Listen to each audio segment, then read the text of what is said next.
ovdje postoji akumulacija lošeg fraktala, znači mi ovdje možemo lako da primetimo ta preliminary support, cell climax, secondary test in phase B i kasnije uptrend prenos ovog ovdje višeg nivoa.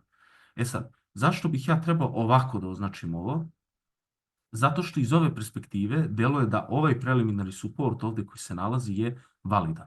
Znači ovaj PS ovdje deluje da je validan i onda kada uđemo na veći time frame, ova mala širina ovdje i ova širina ovdje, one su jednake, ali ova je veća. Znači ovdje vidimo veću visinu, a ovdje vidimo manju visinu, što znači da na većem time frame-u ovaj niži order blok ovdje će nestati, a ovaj iznad će ostati. Na kojem to većem time frame-u? Pa nema nikakvog pravila dalje 8 sati, 10. Znači na sve veći time frame, tip uđete na 5 sati pa pratite na 5 sati.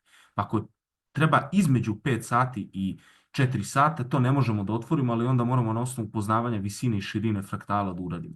Mi to već ovdje možemo da uradimo, tako da nema potrebe bilo šta dalje da radimo, da bismo gubili vrijeme.